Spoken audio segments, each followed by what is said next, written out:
মস্তিষ্কের ক্যান্সার আক্রান্ত অস্ট্রেলিয়ান চিকিৎসক রিচার্ড স্ক্যালিয়ার পরীক্ষামূলক এক নতুন পদ্ধতিতে নিজের চিকিৎসা করে 1 বছরেরও বেশি সময় ধরে ক্যান্সার মুক্ত আছেন। অধ্যাপক স্ক্যালিয়ার গ্লায়োব্লাস্টোমার নামে ক্যান্সারের এক ধরনে আক্রান্ত হয়েছিলেন, যা খুবই মারাত্মক। এতে আক্রান্ত রোগীদের বেশিরভাগই 1 বছরেরও কম বাঁচেন।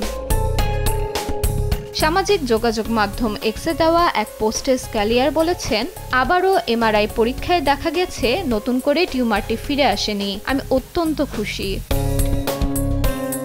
অধ্যাপক স্ক্যালিয়ার বলেন, চেষ্টা না করে এমনি মৃত্যুকে নিশ্চিত বলে মেনে নেওয়াটা আমার সঙ্গে যায় না। এটা দুরারোগ্য ক্যান্সার, ঠিক আছে, ঠেকানোর চেষ্টা করা যাক। বেঁচে থাকার তীব্র আকাঙ্ক্ষা জানিয়ে তিনি বলেন, আমি মরতে চাই না। স্ক্যালিয়ারই হলেন প্রথম রোগী যাকে টিউমারের বৈশিষ্ট্য অনুযায়ী বিশেষ ধরনের টিকা দেওয়া হয়েছে। এতে ওষুধের ক্যান্সার শনাক্ত করার ক্ষমতা বেড়েছে। স্ক্যালিয়ারের চিকিৎসায় যে সাফল্য পাওয়া গেছে তাতে চিকিৎসা জগতে আশার সঞ্চার হচ্ছে।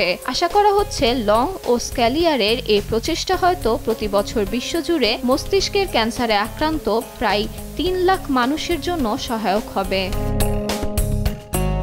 চিকিৎসক স্ক্যালিয়ার একজন আন্তর্জাতিক খ্যাতিসম্পন্ন রোগতত্ত্ববিদ। ক্যান্সারের চিকিৎসায় গুরুত্বপূর্ণ অবদানের স্বীকৃতি হিসেবে চলতি বছর স্ক্যালিয়ার এবং তার সহকর্মী ও বন্ধু জর্জিনা লংকে অস্ট্রেলিয়ান অফ দ্য ইয়ার ঘোষণা করা হয়েছে। 2 অস্ট্রেলীয় চিকিৎসকের এই চেষ্টা নতুন নয়। এর আগেও তারা একটি অসাধ্য কাজ করে দেখিয়েছে। 4র্থ ধাপের অ্যাডভান্সড ত্বকের ক্যান্সার আক্রান্ত রোগীদের চিকিৎসায় সাফল্য দেখিয়েছেন তারা।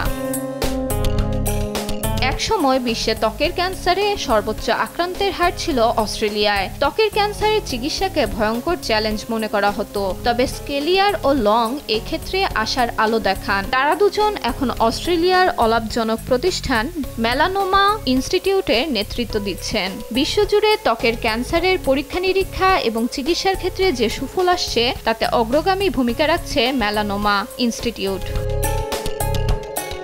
মেলানোমা ইনস্টিটিউটের অস্ট্রেলিয়ার সহ পরিচালকেরা 1 দশক ধরে ইমিউনোথেরাপি নিয়ে গবেষণা করছেন। এ পদ্ধতিতে শরীরের রোগ প্রতিরোধ ব্যবস্থা ব্যবহার করে ক্যান্সার কোষকে আক্রমণ করা হয়। বিশ্বজুড়ে ক্যান্সারের শেষ ধাপে থাকা রোগীদের মধ্যে এ পদ্ধতি ব্যবহার করে উল্লেখজনক সাফল্য পাওয়া গেছে।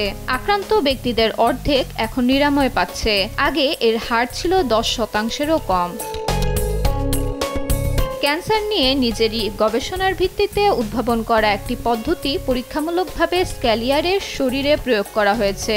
তাই এ নিয়ে চিকিৎসকের মনের মধ্যে একটা তৃপ্তিও আছে। তিনি মনে করেন মৃত্যু হলেও এই গবেষণার মধ্যে দিয়ে তারা যে তথ্যগুলো পেয়েছেন সেগুলো পরবর্তী সময়ে চিকিৎসা জগতে সহায়ক ভূমিকা রাখবে।